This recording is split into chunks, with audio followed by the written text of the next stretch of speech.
Winter didn't slow World War II down. It actually reshaped how soldiers lived, moved and survived from one night to the next. In places like the Eastern Front and the Ardennes, sleep became one of the most dangerous moments of the day, because, well, frozen ground drained body heat faster than wind or snow. Many soldiers went to sleep exhausted and never woke up, simply because they didn't understand how to rest safely in extreme cold. The men who lasted learned quickly that sleeping was not passive. It was a skill built on insulation, positioning, and understanding how the human body loses heat.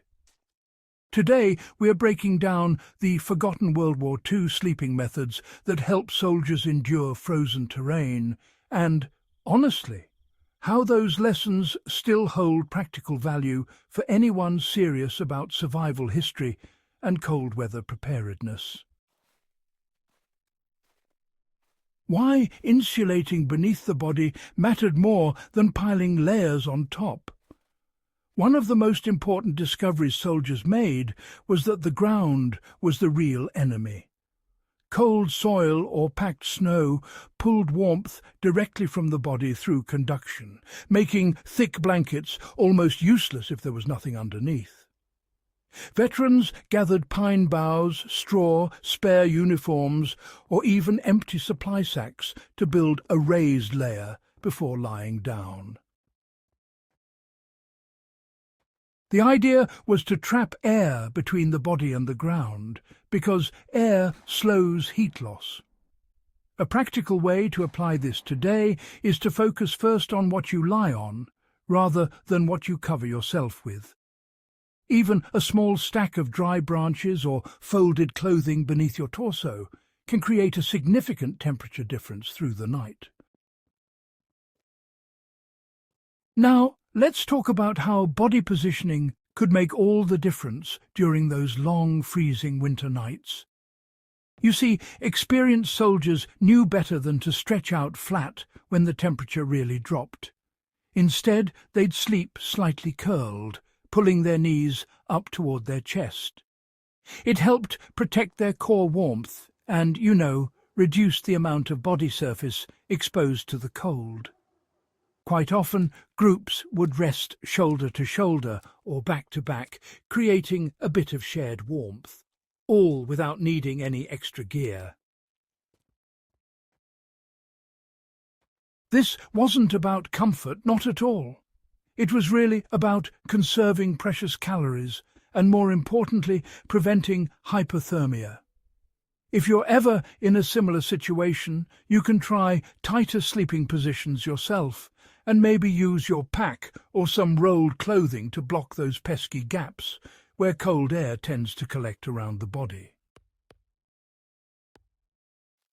There's also the trick of digging shallow sleeping pits, which helped create warmer air pockets.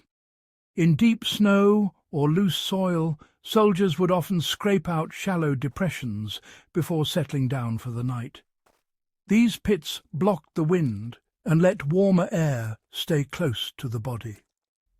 The mistake many recruits made, though, was digging too deep, because that just trapped moisture and actually increased their exposure to the cold.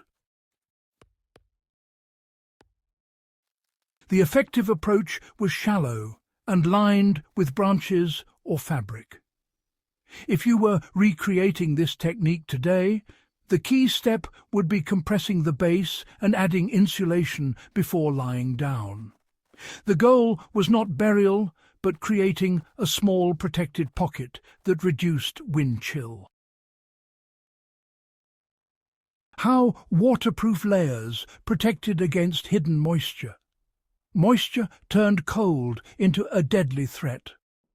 Soldiers placed ponchos, waxed canvas, or any waterproof material beneath their insulation to prevent ground moisture from soaking through. Wet fabric accelerated heat loss and made it almost impossible to warm up again without a fire. The lesson remains simple. Always separate yourself from damp ground using a barrier, even if it's just a plastic sheet or treated cloth. Dryness often mattered more than thickness when it came to surviving winter nights.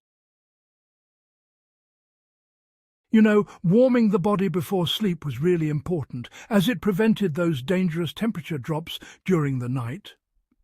Another overlooked wartime habit involved a bit of controlled movement before resting. Soldiers were actually encouraged to warm themselves up just a little with some light activity before lying down, which helped restore circulation without causing them to sweat. If you went to sleep cold, well, your body would have to burn precious energy trying to recover warmth later on.